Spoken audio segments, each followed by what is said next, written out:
Joyce George എന്ന് പറഞ്ഞാൽ ഇടുക്കിയിൽ 3-ാം തവണയും LDF സ്ഥാനാർത്ഥിയായി ഫീൽഡ് ചെയ്യുന്നയാളാണ് അഡ്വക്കേറ്റ് ജോയ്സ് ജോർജ്. 2014 ജോയ്സ് ജോർജ് ആദ്യമായി ലോക്സഭയിലേക്ക് മത്സരിക്കുന്നത്. കന്നി അംഗത്തിൽ തന്നെ വിജയവും കൊയ്തു.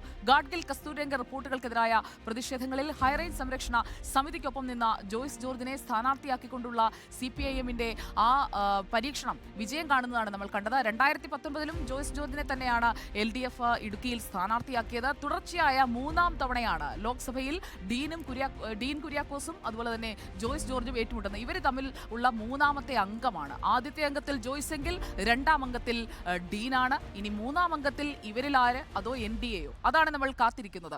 ജോയ്സിനെ കഴിഞ്ഞ 2 തെരഞ്ഞെടുപ്പിലും സഹായിച്ച ഹൈറേഞ്ച് സംരക്ഷണ സമിതി ഇത്തവണ സമദൂരത്തിലാണ് നിൽക്കുന്നത്. ആർക്ക് വേണമെങ്കിലും വോട്ട് ചെയ്തോളൂ എന്നാണ് സമിതി നേതൃത്വം ഇപ്പോൾ അണികൾക്കൊക്കെ നൽകിയിരിക്കുന്ന ഒരു ആഹ്വാനം. പക്ഷേ CPIM തികഞ്ഞ വിജയപ്രതീക്ഷയിലാണ്. കഴിഞ്ഞ 2 വട്ടവും ജോയ്സ് ജോർജ് ഇടത് പിന്തുണയുള്ള സ്വതന്ത്ര സ്ഥാനാർത്ഥിയായിരുന്നുവെങ്കിൽ ഇത്തവണ ജോയ്സ് മത്സരിക്കുന്നത് നോക്കൂ പാർട്ടി ചിഹ്നത്തിലാണ്. നിലവിൽ LDF പാളയത്തിലുള്ള കേരള കോൺഗ്രസ് എമ്മിന്റെ വോട്ടുകളും ഇടതുപക്ഷത്തിന് ഇടുക്കിയിലെ പ്രതീക്ഷ കൂട്ടുന്നുണ്ട്. അപ്പോൾ ജോയ്സിന് പറയാനുള്ളത് എന്താണ് എന്ന് നമുക്കൊന്ന് കേൾക്കാം.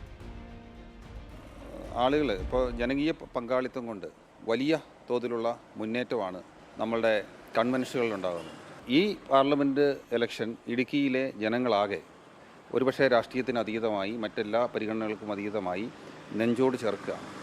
ഇടതുപക്ഷ ജനാധിപത്യ മുന്നണിക്കൊപ്പമാണ് ഈ തിരഞ്ഞെടുപ്പിൽ ഇടുക്കിയുടെ മനസ്സ് പൂർണ്ണമായി. അപ്പോൾ മനസ്സ് തനിക്കൊപ്പമാണെന്ന് ജോയ്സിന് ആത്മവിശ്വാസമുണ്ട്. സാമുദായിക സമവാക്യങ്ങൾ ഞാൻ നേരത്തെ സൂചിപ്പിച്ചത് വളരെ നിർണായകമാണ്. ഹൈറേഞ്ച് സംരക്ഷണ സമിതി അപ്രസക്തമായി. പക്ഷേ കത്തോലിക്ക സഭയുടെ നിലപാട് തെരഞ്ഞെടുപ്പിൽ എങ്ങനെയായിരിക്കും, ആരെ തുണയ്ക്കും? ക്ഷേമ പെൻഷൻ കുടിശ്ശികയുമായി ബന്ധപ്പെട്ട് സംസ്ഥാനത്ത് പ്രതിഷേധം വിരമ്പിയപ്പോൾ അതിന് ആക്കം കൂട്ടിയ ആളെ ഓർമ്മയുണ്ടല്ലോ, ഇടുക്കി അടിമാലിയിലെ മറിയക്കുട്ടിയുടെ പിച്ചച്ചട്ടി സമരം. അതും സർക്കാർ വിരുദ്ധ വികാരമായി ഈ തെരഞ്ഞെടുപ്പിൽ പ്രതിഫലിക്കുമോ? നമുക്ക് നോക്കാം. അർജുൻ മട്ടന്നൂർ LDF ക്യാമ്പിൽ നിന്നും തയ്യാറാണ്. Good evening Arjun Mattannur. പിച്ചച്ചട്ടി സമരമാണ് ഹൈലൈറ്റ്. അവിടെ നിന്ന് അങ്ങോട്ട് പടർന്ന് അത് വലിയ പ്രതിഷേധ മാർഗമായി മാറുന്നു. മറിയക്കുട്ടി ചേച്ചി ഏത് പാർട്ടിയാണ് എന്നുള്ളത് പലതവണ മാറി മാറി കേൾക്കുന്നു. ഒടുവിൽ ഇപ്പോൾ മറിയക്കുട്ടി ചേച്ചി എവിടെയാണ്? ഇടുക്കിയുടെ മനസ്സ് എവിടെയാണ്? പ്രതീക്ഷ നൽകുന്നുണ്ടോ ജോയ്സ് ജോർജിന്? Sujaya, good evening. അതായത് ഇടുക്കിയിൽ അടുത്ത കാലത്ത് വിവാദമുണ്ടായ എല്ലാ വിഷയങ്ങളിലും ഇടുക്കിയിൽ കൃത്യമായ ഒരു നിലപാടും അതുമായി ബന്ധപ്പെട്ട രാഷ്ട്രീയ തർക്കങ്ങളും നമ്മൾ കണ്ടിട്ടുണ്ട്. പ്രത്യേകിച്ച് ഈ ക്ഷേമ പെൻഷൻ വിഷയം, അതോടൊപ്പം ഈ കാട്ടാൻ ആക്രമണം അടക്കമുള്ള വിഷയങ്ങൾ, കർഷക ആത്മഹത്യകളൊക്കെ തന്നെ വലിയ തോതിൽ ചർച്ച ചെയ്ത ഒരു മണ്ഡലമാണ് ഇടുക്കി. അപ്പോഴും അവിടെ വലിയ പ്രതീക്ഷയിൽ തന്നെയാണ് ഇടതുപക്ഷം. പ്രത്യേകിച്ച് ഈ മണ്ഡലത്തിൻ്റെ ഒരു സ്വഭാവം വെച്ച് അവിടെ തൊഴിലാളികൾക്കും ഈ തോട്ടം തൊഴിലാളികൾക്കും ഒക്കെ തന്നെ വലിയ സ്വാധീനമുള്ളൊരു മേഖല. അവിടെ ഇടതുപക്ഷത്തിന് എപ്പോഴും ഒരു വളക്കൂറുള്ള മണ്ണാണ് എന്ന് തന്നെയാണ് ഇടതുപക്ഷത്തിൻ്റെ ഒരു വിലയിരുത്തൽ. ഈ 7 മണ്ഡലങ്ങളിൽ 5 നിയമസഭാ മണ്ഡലങ്ങളും ഈ ഇടതുപക്ഷം ഭരിക്കുന്നതാണ്. മൂവാറ്റുപുഴയും തൊടുപുഴയും മാത്രമാണ് UDFൻ്റെ പക്കലുള്ളത്. അതൊരു പോസിറ്റീവായിട്ട് LDF ക്യാമ്പ് കാണുന്നുണ്ട്. അതോടൊപ്പം തന്നെ ഈ 3-ാം തവണയാണ് ജോയ്സ് ജോർജ് മത്സരിക്കുന്നത്. കഴിഞ്ഞ തവണത്തെ പരാജയം അത് ചില പ്രത്യേക സാഹചര്യങ്ങൾ കൊണ്ടുണ്ടായതാണ് എന്നൊരു വിലയിരുത്തലാണ് CPM ഉള്ളത്. ഇത്തവണ ഈ ഇടത് സ്വതന്ത്രൻ എന്ന സ്ഥാനത്ത് നിന്ന് ഇടത് സ്ഥാനാർത്ഥി CPM സ്ഥാനാർത്ഥിയായി വരുമ്പോൾ കൂടുതൽ മെച്ചമുണ്ടാക്കാൻ കഴിയുമെന്നൊരു പ്രതീക്ഷ തന്നെയാണ്. 2018-ലെ പ്രളയത്തിൻ്റെ സമയത്തും മറ്റും ജോയ്സ് ജോർജിൻ്റെ ഇടപെടലുകളൊക്കെ തന്നെ അനുകൂല ഘടകമായി വരുമെന്നൊരു പ്രതീക്ഷയും ഇവർക്കുണ്ട്.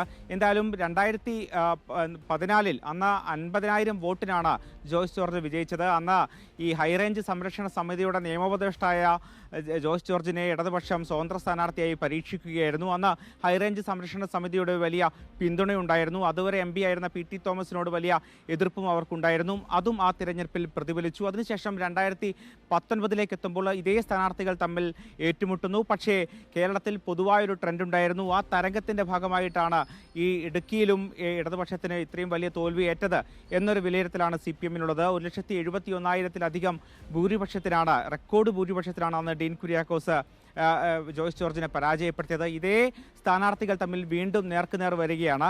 സ്വാഭാവികമായും ഈ CPM-ന്റെ ചിഹ്നത്തിൽ തന്നെ മത്സരിക്കുന്നു. അതോടൊപ്പം തന്നെ ഈ കഴിഞ്ഞ തവണ ഉണ്ടായിരുന്ന പല ഘടകങ്ങളും ഇത്തവണ ഇല്ല എന്നൊരു വിലയിരുത്തലും CPM-നുണ്ട്. അത്തരത്തിലൊരു പ്രചാരണമാണ് മുന്നോട്ട് പോകുന്നത്. മാത്രവുമല്ല ഇതിൽ അതിനുശേഷമാണ് കേരള കോൺഗ്രസ് ജോസ് കെ മാണിയുടെ നേതൃത്വത്തിൽ കേരള കോൺഗ്രസിൽ ഒരു വിഭാഗം LDF-ലേക്ക് വന്നത്. അവർക്ക് വലിയ സ്വാധീനമുള്ള മേഖലകളാണ് ഇടുക്കി.